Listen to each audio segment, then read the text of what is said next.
Hey guys, welcome back to another exciting episode of Tired Axe Outdoors. Today, we are out on a little pond up in the North Metro that, as you can see behind me, has no holes, no traffic, no footprints, minus the ones we're making out. So we're just gonna go ahead and we're gonna punch holes about every 10 feet, heading out to the middle.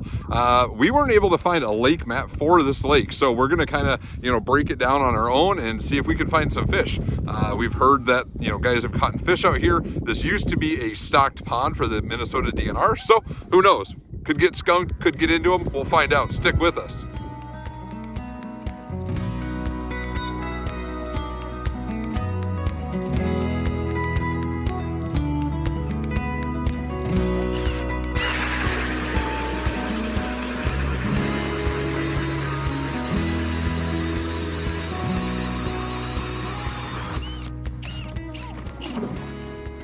All right, guys, so we just punched 10 holes, give or take, and we marked fish in a couple. It's really shallow, though. I mean, like, every hole we've done is like 5 foot, 6 foot. There's a little indentation out here where it almost looks like there could have been a fish house, and I punched a hole there. Every other hole has had 15 inches plus. That hole, like 3. So, middle of February, no ice is safe ice, guys. It's super important to remember, and this is a great example. So you can't just run around out there and expect that all ice is going to be, 20 inches thick. So beware. Yep. All right, so we marked a few fish in this hole here, this hole and the next hole out. So we're just gonna drop down. Got the Schooley with a .jig Co. tungsten jig on there. Looks like there's something maybe hanging on the bottom, so we'll see if we can bring it topside here. My hands are so cool. So cool, so cool, so cool, so cool. You want to come over here and jig with this and I'll drill you a hole? Sure. All right.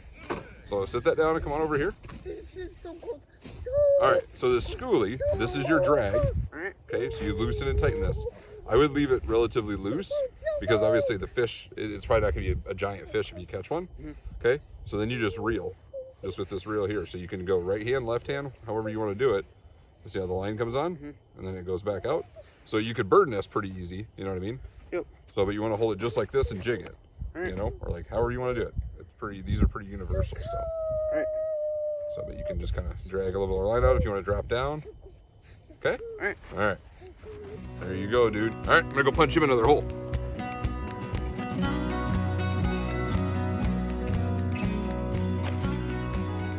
Any action there? Yep.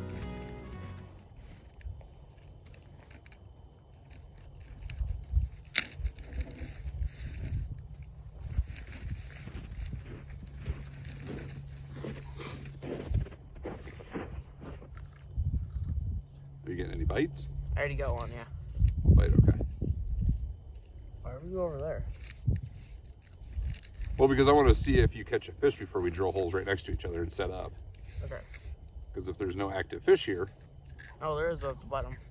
then we shouldn't. Because I jigged here for a couple minutes and didn't get any action or any response or anything. Nothing followed it, at least. Your hands warming up, little dude? Yeah? Good. How's your snack? good. Good. I got a new snack. It's cereal. Yeah? Cereal's really healthy. All right.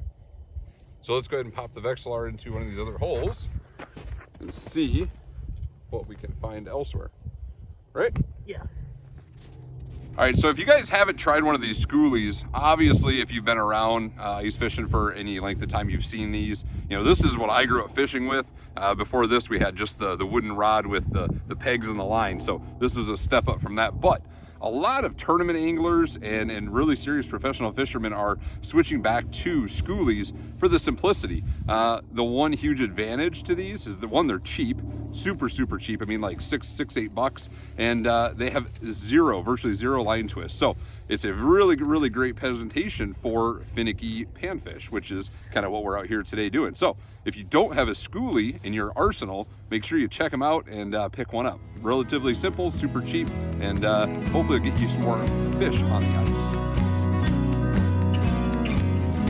All right, guys, so we have drilled out this half of the lake. burned through an entire battery, and nothing, not marking anything. So we're starting to think that this pond is pretty much a dead deal. But max depth we found is 6 feet. So with the amount of ice that we have, there could definitely be some winter kill going on. But we are going to head that way because we have not drilled any holes over there, so we're gonna head that way, see if we can find a little bit of a hole. We're thinking if we can get into, you know, like a 10 to 15 foot hole, maybe there'll be some fish held up there. So we're going to pack up here and head that direction. Yes. Yes.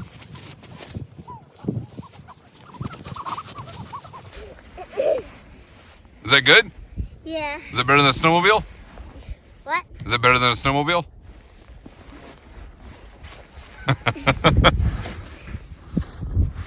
All right, guys, so this is the end of the episode. We drilled this entire lake out. We started right here and we drilled all the way that direction. I don't know if you guys can see in the camera, spin around slow, but yeah, we drilled zigzagged through the center, up shallow, all the way down looking for a hole. Didn't find anything. Went and played in the woods, came back, drilled this way, zigzag all the way out to right about over there. So there is nothing deeper in this lake than 5 feet.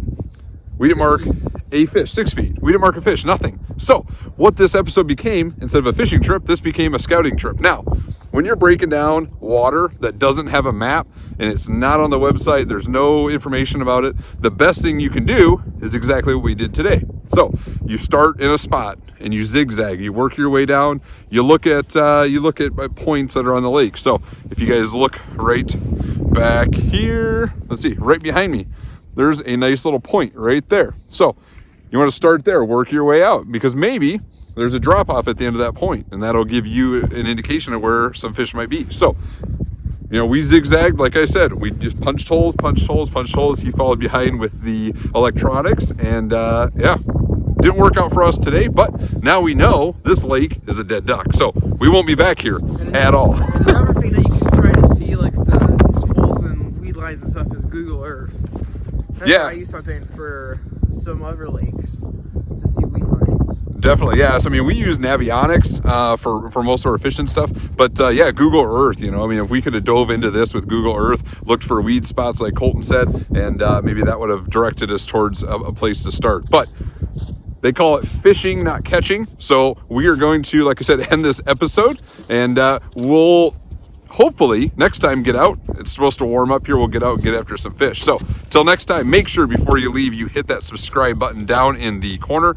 Like this video, share this video, tell everybody what we're doing. We're getting kids outdoors. We're having fun and enjoying the great outdoors that God provided us with. So make sure, sled flying back there, hit us up over on Instagram. Check us out there, day-to-day photos. Keep up with Tired Axe Outdoors, and then support us. Head over to our website, www.tiredaxeoutdoors.com, and pick up some merch. We got stickers in there. We got our logo t-shirts, which I'm rocking here today under my coat. So hit us up there, check that out. And always, you guys be safe. We will see you next time.